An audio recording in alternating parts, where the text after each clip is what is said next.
Bagaimana pendapat antum tentang sebagian kaum yang mengaku keturunan Rasul dan sebagian dari mereka berpendapat atau bersikap seolah-olah mereka memegang kunci surga?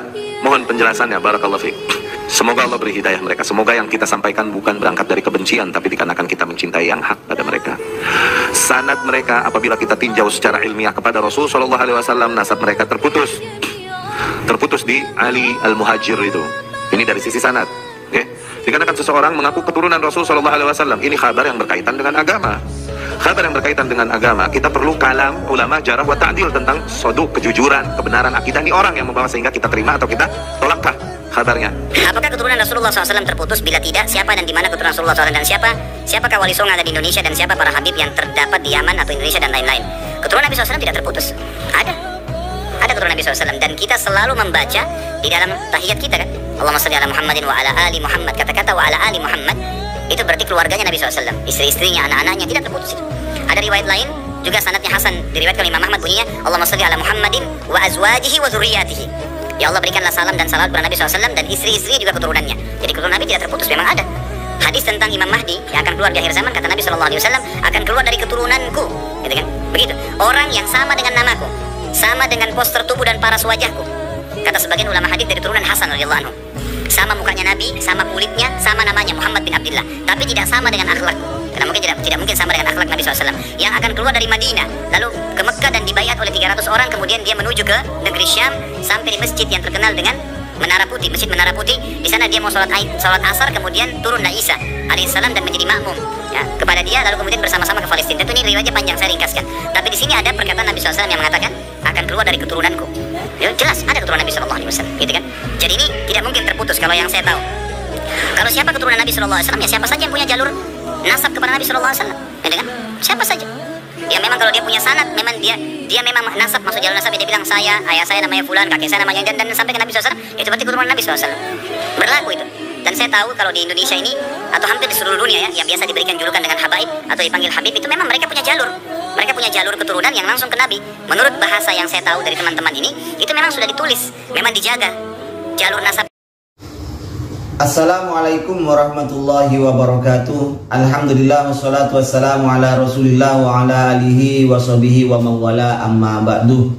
Sahabat-sahabat Aswaja dan seluruh subscriber Afandi Channel dimanapun berada yang kami hormati, semoga Allah senantiasa memberikan rahmatnya, taufiknya, hidayahnya kepada kita semua, dan kita diberi kesehatan oleh Allah Subhanahu wa ta'ala. Amin, Allahumma amin. Salah seorang Ustadz Wahabi mengatakan bahwa Rasulullah Shallallahu Alaihi Wasallam nasabnya sudah terputus. Jadi sekarang tidak ada lagi keturunan Nabi Muhammad Shallallahu Alaihi Wasallam.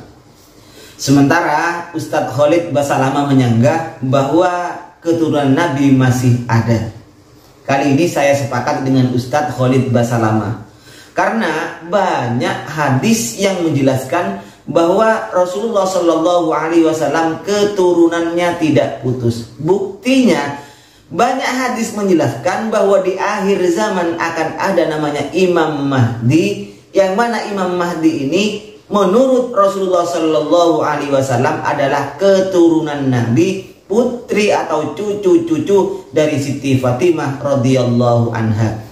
Dalam hadis yang diriwayatkan oleh Imam Tirmidzi, qala Rasulullah sallallahu alaihi wasallam, la tadhhabud dunya hatta yamlikul araba rajulun min ahli baiti yuwati'u ismuhu ismi. Dunia ini tidak akan berakhir sampai Arab ini dikuasai oleh seorang laki-laki yang mana namanya sama dengan namaku. Ini sabda Rasulullah sallallahu alaihi wasallam. Dan rajulun ini adalah rajulun min ahli baiti, termasuk ahli baitnya Rasulullah Shallallahu Alaihi Wasallam. Jadi ini yang diramal oleh Rasulullah, nanti di akhir zaman keturunan Rasulullah yang akan menguasai Arab ini. Ini tidak akan terjadi kiamat sebelum Al-Mahdi itu datang. Nah, kalau dikatakan putus, sekarang nasabnya Rasulullah dikatakan putus, bagaimana nanti di akhir zaman itu dikatakan keturunannya Rasulullah kalau sekarang dikatakan putus, Pak Ustadz? Jadi kalau Anda itu tidak tahu, jangan mengatakan seperti itu, Pak Ustadz. Belajar dulu, baca dulu banyak referensi, baru Anda berfatwa. Baik Pak Ustadz, mari kita dengarkan mau'izah hasanah dari salah seorang Habib. Mudah-mudahan Anda menyampaikan ceramah seperti itu tidak didasari dengan kebencian terhadap ahli bait Rasulullah Sallallahu Alaihi Wasallam. Mari kita dengarkan bersama. Untuk cinta kepada habaib dan menghormat para habaib tidak diperlukan dalil yang sahih, tapi dibutuhkan hati yang sahih. Tidak diperlukan dalil yang sahih, tapi dibutuhkan hati yang sahih. Siapa yang tidak cinta kepada ahlul bait Rasulullah SAW, nggak mungkin bisa jadi orang soleh. Syaratnya jadi wali itu harus cinta kepada habaib. Jika ada di situ orang yang alim, yang hebat, santrinya banyak, pondoknya besar, organisasinya besar, apapun yang dia miliki besar, tapi dia tidak cinta kepada ahlul bait, maka dia cuman surah lah hakikah, cuman gambaran, tidak ada hakikat di dalam dirinya. Kenapa? Karena dia tidak cinta. Karena Rasulullah SAW beliau bersabda, ahibbullah lima yaghdukum bihi min ni'ami. Cintai Allah, Allah yang memberikan nikmat. Wa ahibbuni li hubbillah. Cintai aku karena bukti cinta kamu kepada Allah. Wa ahibbu ahla baiti li hubbi. Cintai keluargaku sebagaimana apa bukti cinta kamu kepada aku.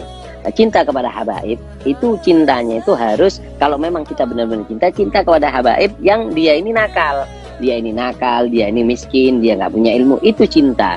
Kalau cinta kepada habib yang pakai surban, yang janggut, yang ceramahnya enak, itu bukan cinta. Walaupun bukan habib, kamu akan cintai. Tapi di mana kondisi hati kita ketika kita melihat ada habaib, di situ yang nakal. Maukah kita bukti cinta kita kepada dia, menjadikan dia sebab supaya dia sadar, supaya dia menjadi baik dengan kata-kata yang baik, diarahkan, dianukan. Ini cinta. Tapi kalau cinta kepada habaib yang sudah pintar ceramah, enak nasihatnya, itu bukan cinta.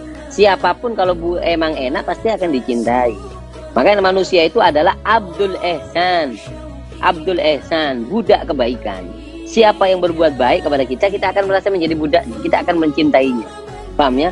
Jadi ketika ketika kita ini cinta kepada habaib adalah ketika di situ ada habaib yang miskin, dia nggak bisa apa-apa. Itu buktikan kalau kamu itu cinta kepada Rasulullah dan mereka.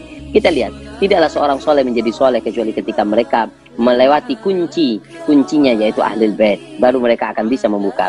Bohong ketika mereka mengaku mimpi Rasulullah sedangkan dia ada kebencian kepada Rasulullah, kepada keluarga Nabi. Bohong, dusta dan dusta, tidak mungkin bisa. Maka Allah Subhanahu wa taala mengatakan dalam Al-Qur'an, "Qul la as'alukum alaihi ajran." Katakan wahai Muhammad, di dalam visi dan misi kamu berdakwah, menyelamatkan mereka dari api neraka ke surga Allah, jangan minta apa-apa melainkan apa? Mawaddah fil qurba, penghormatan, kasih sayang kepada keluarga Rasulullah SAW. Paham ya? Jadi cinta kepada ahlul bait tidak membutuhkan dalil yang sahih, tapi membutuhkan hati yang sahih, hati yang bersih, hati yang bagus. Kalau hatinya kotor, nggak mungkin bisa cinta kepada para habaib. Dan cinta kepada habaib bukan habaibnya yang untung, kalian yang untung. Mungkin habaibnya sedikit mendapat dari kalian, tapi besar yang kalian dapatkan dari balasannya. Bahkan dikatakan man sona ali ahli baiti ma'rufan falam yukafi'u fa ana ukafi'u yaumil qiyamah. Siapa orang yang berbuat baik kepada anak cucuku, dia nggak bisa balas, ketahuilah aku sendiri yang akan balas nanti di hari kiamat. Nah,